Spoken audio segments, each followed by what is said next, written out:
So today we will discuss on the topic of karma and compassion, broadly speaking. Does the philosophy of karma make us hard-hearted?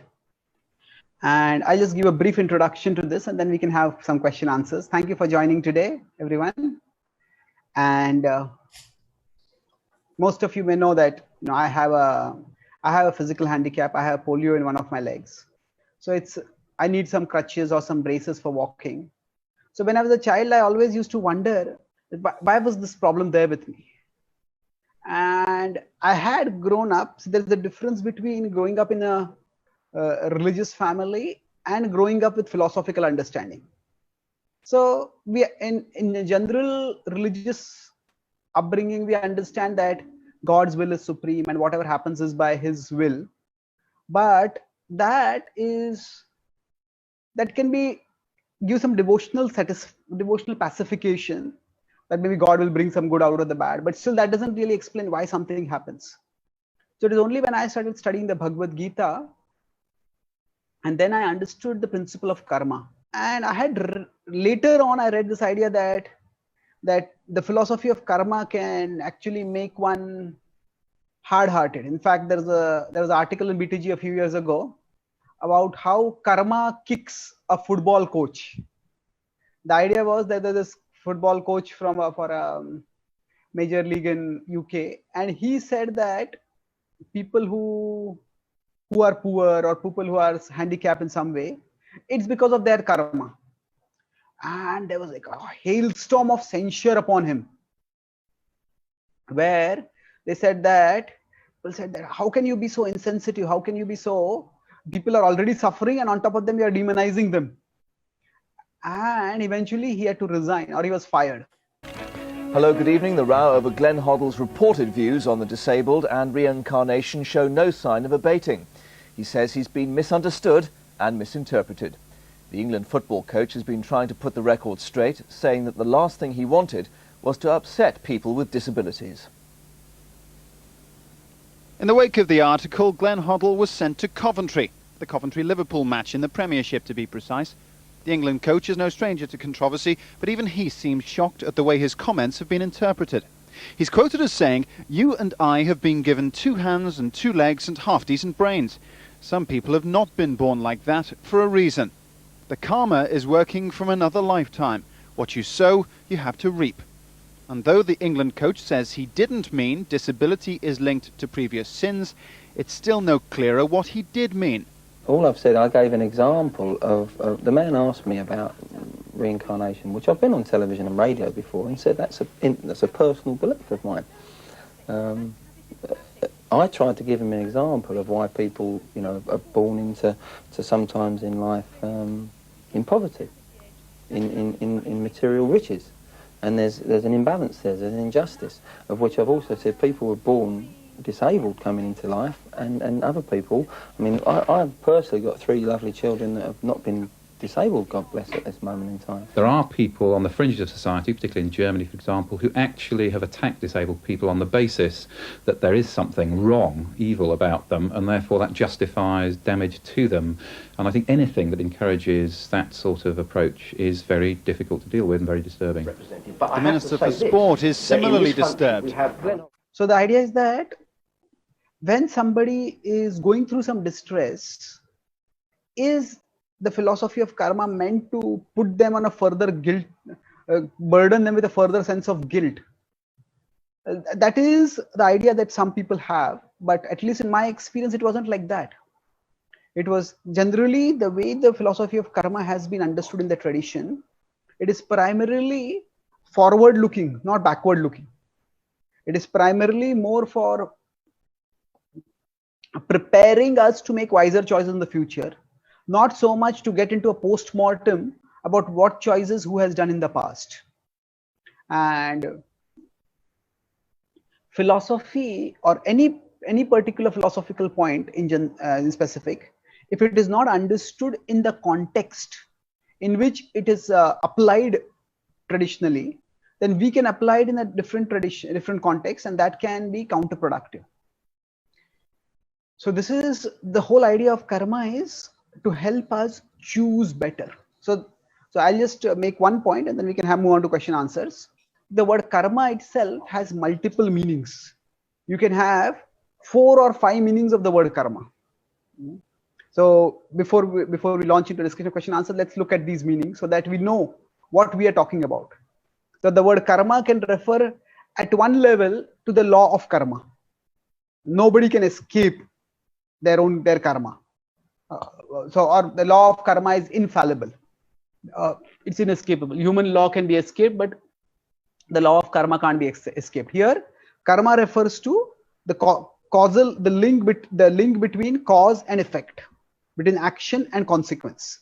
That's one meaning of the word karma. The other meaning of the word karma is often, if I say I am suffering my own karma, there what we mean is we are talking about the reactions of our karma. So reactions of our actions rather. So we have done some actions, and why is somebody going through this? It's because of their own karma. That means the past actions that they have done, they're getting the reactions. So karma can be used to refer to reactions. Karma can be used to refer even to actions. Choose your karma well right now. Beyond that, karma can also refer to duty. Karmanyevadhikaraste ma phaleshu kadachana. In the Bhagavad Gita, Krishna says that you have a right to doing your duty, but don't be attached to the results. So karma in that sense refers to the principle of action, or specifically of responsible action or duty. And karma can also refer to one particular kind of action, where we say that there is karma, vikarma and akarma. Karma is pious action, vikarma is impious action, and akarma is action that is not going to produce any reaction. So basically, when we look at, with this meaning of the word karma, broadly speaking, then the Bhagavad Gita talks about karma. Its stress is on understanding how we can choose wisely. The Gita doesn't go so much into the analysis of, say, now this war is happening. Why is this war happening? Is it a reaction to particular karma? If somebody is going to suffer something, is it going to be because of this karma or that karma? It doesn't go into specifics. It focuses on principles. And in the Bhagavad Gita, again, as I said earlier, it's a forward-looking book. It doesn't go so much back into saying, who he did this and she did this and all that. It's just that how can you act responsibly? How can you act in a way by which you can create a brighter future for yourself? So that's the principle of karma. So any questions or comments? Or we can just start our QA session now. So understanding that all of our life circumstances are basically governed by our karma, how can we stay compassionate toward others?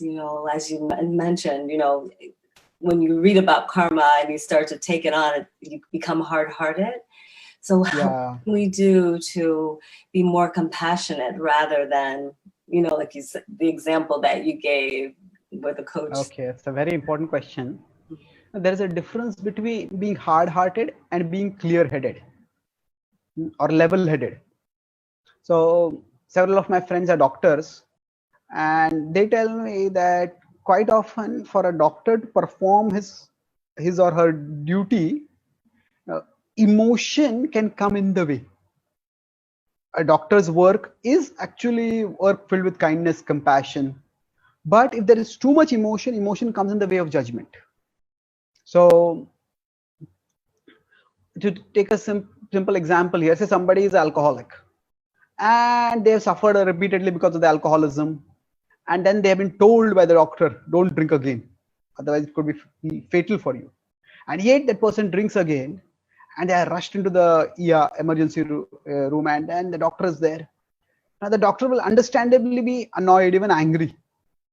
But at that time, the doctor is not meant to, you fool, I told you don't drink, why did you drink? You suffer and you die now.